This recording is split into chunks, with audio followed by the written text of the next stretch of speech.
Mga pangyayari sa huling panahon, Kabanata 16. Ang pagtatapos ng panahong palugit. Walang nakaalam kung kailan magwawakas ang palugit. Hindi inihayag ng Diyos sa atin kung kailan magwawakas ang pabalitang ito o kung kailan magtatapos ang palugit. Ang mga bagay na hayag ay ating tatanggapin para sa ating sarili at mga anak. Ngunit huwag nating hangaring malaman ang bagay na inilihim sa atin sa mga konsilyo ng makapangyarihan sa lahat. Mga liham ay dumating sa akin na nagtatanong kung may tanging liwanag ako kung kailan magtatapos ang palugit. At sumagot akong ito lamang ang pabalitang taglay ko, na ngayon ay panahon na upang gumawa samantalang araw pa. Ang gabi ay dumarating na walang sinumang taong makagagawa pa. Selected Messages 1, 191, 1894. Mauna sa pagtatapos ng palugit ang pagpapairal ng batas sa linggo.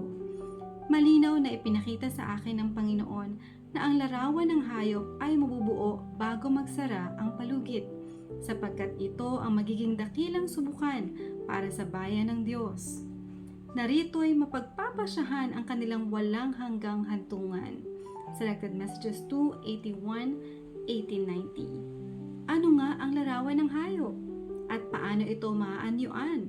Ang larawan ay ginagawa ng hayop na may dalawang sungay, at ito ay isang larawang ukol sa unang hayop. At ito ay isang larawan ng hayop. Upang malaman kung ano ang itsura ng larawang ito at kung paano ito maaanyuan, ay dapat nating pag-aralan ang mga likas ng hayop na rin, ang kapapahan. Nang sumamana ang unang iglesia dahil sa paghiwalay niya sa kasimplihan ng ebanghelyo at dahil sa pagtanggap niya sa mga ritos at ugali ng mga pagano, ay nawala sa kanya ang espiritu at kapangyarihan ng Diyos. At upang mapangasiwaan niya ang budhi ng mga tao, ay hinanap niya ang tulong ng kapangyarihan ng pamahalaan.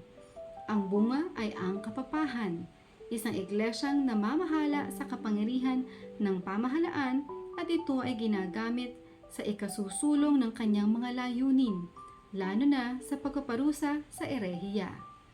Upang ang Estados Unidos ay makapag-anyo ng isang larawan ng hayop, ay kinakailangan na ang kapangyarihan ng relihiyon ay makapaghari ng gayon na lamang sa pamahalaan. Na anupat ang kapangyarihan ng pamahalaan ay gagamitin din naman ng iglesia sa ikagaganap ng kanyang mga layunin. Ang larawang ukol sa hayop ay kumakatawan sa tumalikod na protestantismo na siyang mangyayari kapag ang mga iglesyang protestante ay humingi na ng tulong sa mga pamahalaang sibil upang ipatupad ang kanilang mga dogma. The Great Controversy, 443-445, 1911. Magwawakas ang palugit kapag natapos na ang pagtatatak. Bago natin pasukin ito, panahon ng kabagabagan, ay natanggap na nating lahat ang tatak ng Diyos na buhay. At nakita ko ang 4 na anghel na pawawalan ang 4 na hangin.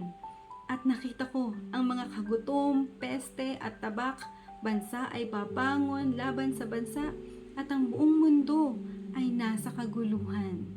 TSD Bible Commentary 7, 968, 1846. Nakita ko ang mga anghel na madaling nagyayaot dito sa langit. Isang anghel na may tintero ng manunulat sa kanyang tagiliran ang bumalik mula sa lupa at nagulat kay Jesus na ang kanyang gawain ay natapos na, at ang mga banal ay nabilang at natatakan. Nang magkagayon ay nakita ko si Jesus na nangangasiwa sa harapan ng dambanang kinalalagyan ng 10 utos at ibinababa ang suuban. Itinaas niya ang kanyang mga kamay at sa malakas na tinig ay nagsabi, "Naganap na!" Early Writings 279, 1858. Tanging isang sandali lamang ng panahon ang nalalabi. Ngunit habang ang bansa ay nag-aalsa laban sa bansa at kaharian laban sa kaharian, wala na ngayong pangkalahatang pagkakasundo. At ang marapat na hangin ay pinipigil hanggang ang mga lingkod ng Diyos ay matatakan sa kanilang noo. Pagkatapos, ang mga kapangyarihan ng lupa ay magsasanib ng kanilang puwersa para sa huling malaking tunggalian. Testimonies for the Church, 6/14/1900. Ang isang anghel na buhat sa lupa ay nagsasabi na natapos na niya ang kanyang gawain. Naibigay na sa sanlibutan ang kahuli-hulihang pagsubok at ang lahat ng nagpakilalang mga tapat sa mga banal na utos ay nagsitanggap na ng tatak ng Diyos na buhay. Kung magkagayon ay titigil si Jesus sa kanyang pamamagitan sa sangtuwaryo sa itaas. Itataas niya ang kanyang kamay at magsasabing may malakas na tinig, tapos na. The Great Controversy, 613/1911. Ang palugit ay magtatapos na biglaan, hindi inaasahan. Kapag si Jesus ay tumigil na sa pagsusumamo para sa tao, ang kaso ng lahat ay napagpasyahan na sa walang hanggan. Magwawakas ang palugit. Ang pamamagitan ni Kristo ay titigil. Ang panahong ito sa wakas ay dumating na rin sa tao at silang nagpabaya sa pagdadalisay ng kaluluwa sa pagsunod sa katotohanan ay nasumpungang natutulog. Testimonies for the Church 2/191/1868. Kapag nagtapos ang palugit, ito ay biglaang darating, hindi inaasahan. Sa panahong higit natin itong hindi inaasahan. Ngunit maaari tayong magkaroon ng malinis na tala sa langit ngayon. At malamang, tinatanggap tayo ng Diyos. The SDA Bible Commentary 7/989/1906. Kapag natapos na ang gawain ng masiyasat na paghuhukom, ang kahihinatnan ng lahat ay pagpapasyahan sa kabuhayan o sa kamatayan. Ang panahon ng biyaya ay matatapos sa sandaling panahon bago mahayag ang Panginoon sa mga alapaap ng langit. Bago dumating ang baha, nang makapasok na si Noe sa daong, ay sinarhan siya ng Diyos sa loob at ang masasama ay sa labas. Subalit 7 araw na nagpatuloy ang mga tao sa kanilang mapagpabaya at makakalayawang pamumuhay at inuyam ang mga babala ng dumarating na paghatol na hindi nila nauunawaang napasyahan na ang kanilang kapahamakan. Gayon din naman ang sabi nga ng tagapagligtas, ang pagdating ng anak ng tao. Mateo 24:39.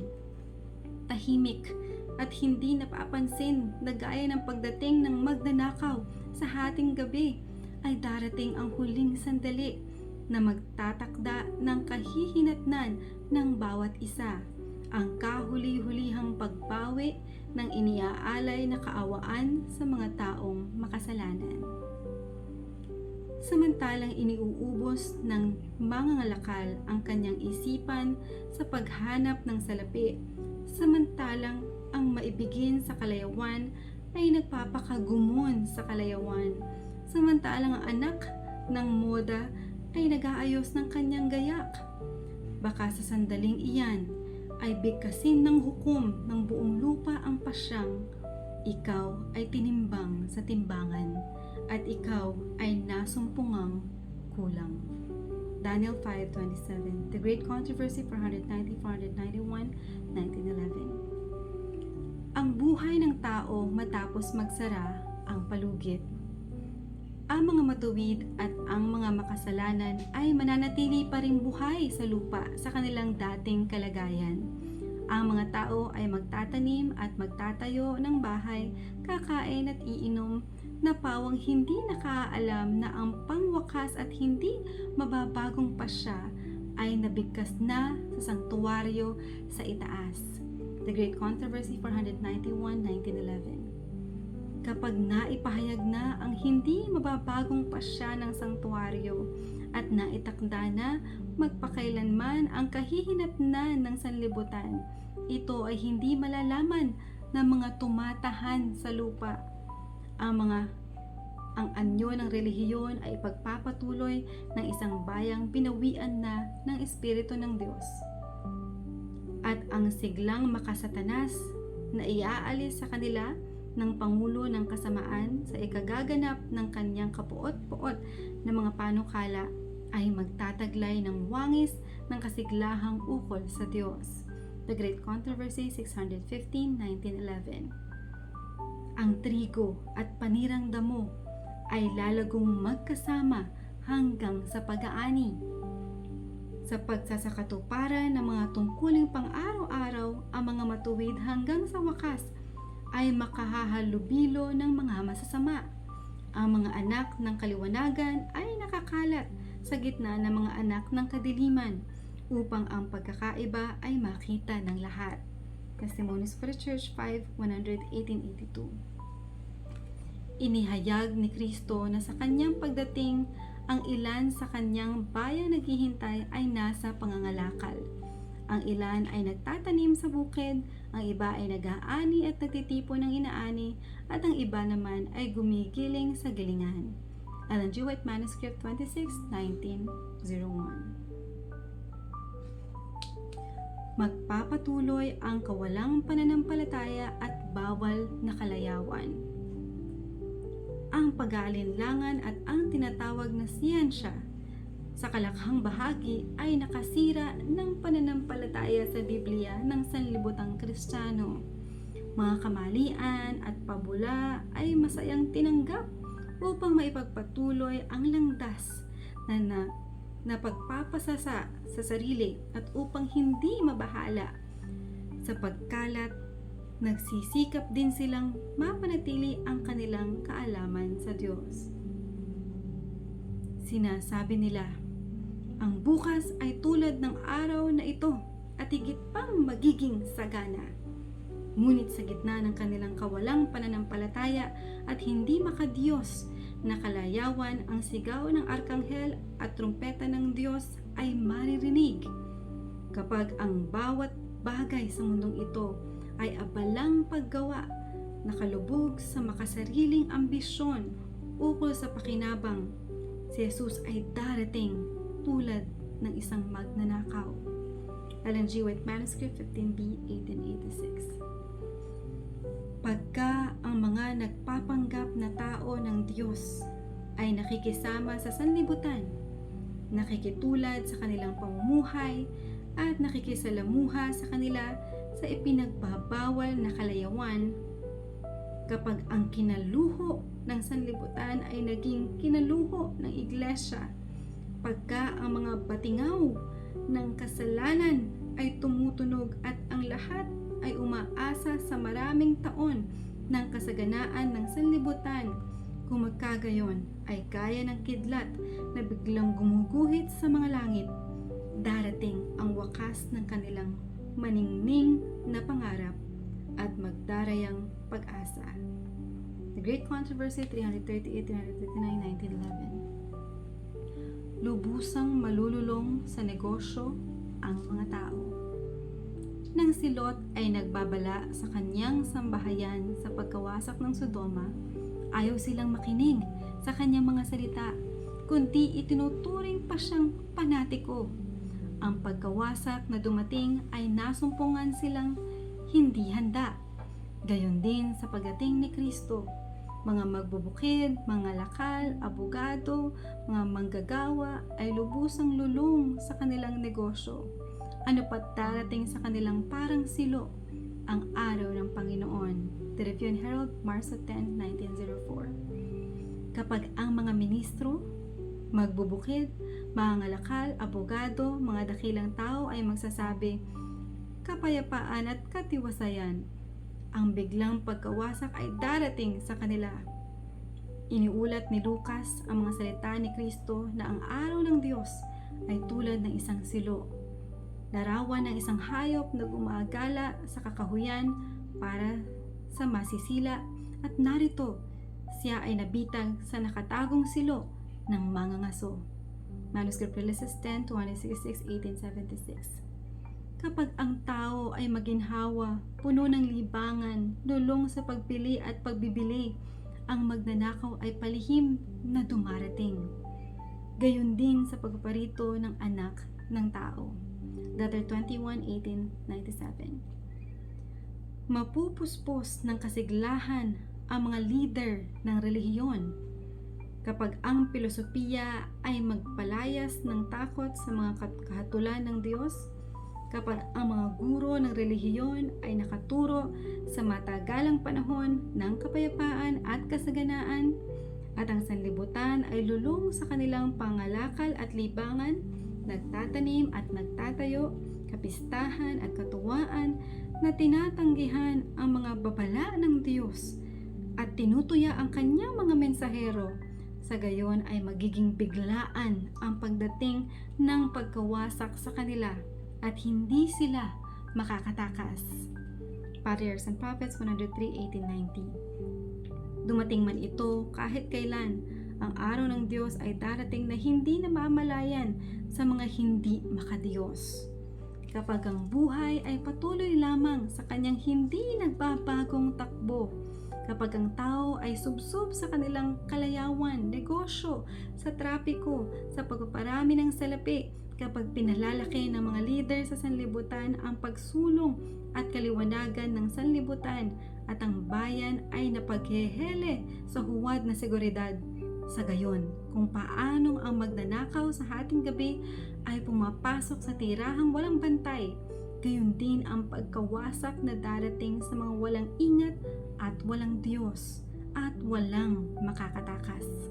The Great Controversy 38:19-11. Sasabihin ni Satanas na tapos na ang palugit. Sa panahon ng kabagabagan, si Satanas ay magpapakilos sa mga masasama at papalibutan nila ang bayan ng Diyos upang sila ay wasakin. Ngunit hindi niya alam na ang patawad ay naisulat na, katapat ng kanilang mga pangalan sa mga aklat sa langit. The Review and Herald, November 19, 1908. Kung paano si Iso ay inudyukan ni Satanas na lumabas laban kay Jacob, gayon din kikilusin niya ang masasama upang ipahamak ang bayan ng Diyos sa panahon ng kabagabagan. At kung paanong pinaratangan niya si Jacob, gayon niya inihaharap ang kanyang mga paratang laban sa bayan ng Diyos. Ibinibilang niya ang sanlibutan na kanyang sakop. Datapwat ang maliit na kalipunang nag-iingat ng mga utos ng Diyos ay lumalaban sa kanyang pananakop. Kung malilipol niya sila sa lupa, ang kanyang tagumpay ay magiging ganap. Nakikita niyang sila ay binabantayan ng mga banal na anghel, at dahil dito ay kinukuro niyang naipatawad na ang kanilang mga kasalanan. Ngunit hindi niya nalalamang nangapasyahan na ang kanilang mga kabuhayan sa sanktuaryo sa itaas. The Great Controversy 618-1911. Isang kagutom sa salita. Sila ngayon ay hindi nasisiyahan, nag-aaral at nagbibigay ng dakilang halaga sa salita ng Diyos na sinasalita ng kanyang mga lingkod ay magkakaroon ng dahilang manangis na mapait sa dako roon. Nakita ko na ang Panginoon ng paghukom sa katapusan ng panahon ay lalakad sa lupa. Mga nakatatakot na salot ay pasimulang lalagpak. Silang nagtakwil sa salita ng Diyos, silang nagmaliit nito, ay lalaboy mula sa dagat hanggang sa dagat at mula sa hilaga hanggang sa silangan. Sila ay tatakbo ng parot parito upang hanapin ang salita ng Panginoon at hindi nila ito matatagpuan. Amos 8:12. Isang kagutom ay nasa lupain ukol sa pakikinig ng salita. Ellen G. White Manuscript 1:8-57. Wala nang panalangin pa para sa masasama. Nagampanan na ng mga ministro ang kanilang panghuling gawain. Naiukol na ang panghuling panalangin. Dumaloy na ang pinakamapait na luha para sa isang mapanghimagsik na iglesia at bayang hindi makadiyos. Ang huling taimtim na babala ay naibigay na sa kanila. O gaano nga kadali na ang mga bagay at lupain, mga salapi na hinuthot at minahal at mahigpit na hinahawakan ay ipagkakaloob para sa kaaliwan nilang nagpanggap ng katotohanan. Ngunit hindi ito isinakabuhayan upang ang daan ng kaligtasan ay maipalawanag o makarinig ng salita ng pag-asa o isang panalangin o payo mula sa kanilang mga ministro. Ngunit hindi, sila ay magugutom at mauuhaw na walang kabuluhan. Ang kanilang uhaw kailanman ay hindi masasapatan, walang kaaliwan silang makakamtan. Ang kanilang mga kaso ay napagpasyahan na magpasawalang hanggan. Ito ay nakatatakot at kalunos-lunos na panahon. Ellen G. White Manuscripts 1, 8 and 57. Sa panahon, ang mga kahatulan ng Diyos ay lumalagpak na walang kahabagan o gaano nga kainggit-inggit sa masasama ang kalagayan nilang nananahan sa salilim ng makapangyarihan. Ang pabilyong pagtataguan ng Panginoon sa mga nagmamahal sa Kanya at tumupad sa Kanyang mga utos. Ang kalagayan ng mga matuwid ay higit na mainam sa panahong iyon kaysa kanilang nagdurusa dahilan sa kanilang mga kasalanan. Ngunit ang pintuan ng habag ay sarado na sa mga masasama. Wala ng panalangin pang maiukol para sa kanila matapos magwakas ang palugit. The SDA Bible Commentary 3, 1150, 1901. Hindi na maaari pa ang pagsasalin ng likas. Ang Panginoon ay darating sa kapangyarihan at dakilang kaluwalhatian. Magiging gawain niya na lubusang ihiwalay ang matuwid sa masasama. Ngunit ang langis ay hindi maisasalin sa mga sisidlan na wala nito. At matutupad ang mga salita ni Kristo. Dalawang babae ang gumigiling na magkasama. Ang isa ay kukunin at ang isa ay iiwan. Dalawang lalaki ang nasa bukid. Ang isa ay kukunin, ang isa ay iiwan. Ang matuwid at masama ay magkasama sa paggawa sa buhay. Ngunit nababasa ng Panginoon ang likas. Nakikita niya kung sino ang mga masunuring anak na gumagalang at nagmamahal sa kanyang mga utos. Testimonies to Ministers and Gospel Workers 234, 1895. Isang taimtim na bagay ang mamatay, ngunit higit na taimtim ang mabuhay. Bawat pag-iisip at salita at gawa ng buhay ay muli nating makatatagpo.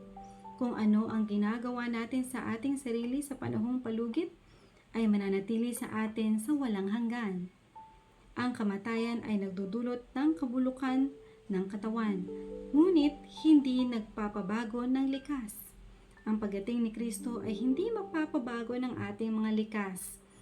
Itatatag lamang ito walang pagbabago sa walang hanggan. Testimonies for the Church 5, 466, 1885. Hindi rin makukumbinse sa masama ang ikalawang palugit. Dapat na pinakamabuting samantalahin natin ang mga kasalukuyang pagkakataon. Wala nang iba pang palugit na kaloob sa atin upang maghanda para sa langit. Ito ang tangi at huling pagkakataon upang maghubog ng likas na mag-aangkop sa atin para sa tahanan sa hinaharap na inihahanda ng Panginoon para sa lahat na magiging masunurin sa kanyang kautusan. Letter 20, 1899. Wala nang palugit pa pagkatapos ng pagdating ng Panginoon. Silang nagsasabing mayroon ay nadadaya at naliligaw. Bago dumating si Kristo ay mahayag ang katulad na kalagayan bago dumating ang gunaw. At matapos mahayag sa mga alapaap ng langit ang Panginoon, walang sino mang mabibigyan pa ng ikalawang pagkakataong magtamo ng kaligtasan. Lahat ay nakapagpasya na. Letter 45, 1891. Lahat ay masusubukan at susubukin ayon sa liwanag na tinanggap. Silang bumalikwas sa katotohanan tungo sa mga katang-isip ay walang ikalawang palugit na maaasahan. Walang magiging pansamantalang milenaryo. Kung matapos na ang banal na espiritu ay makapaghatid ng kombiksyon sa puso, sila ay lumaban pa rin sa katotohanan at gumamit pa ng kanilang impluwensya upang hadlangan ng iba upang hindi makatanggap nito ay hindi na kailanman makukumbinsi pa.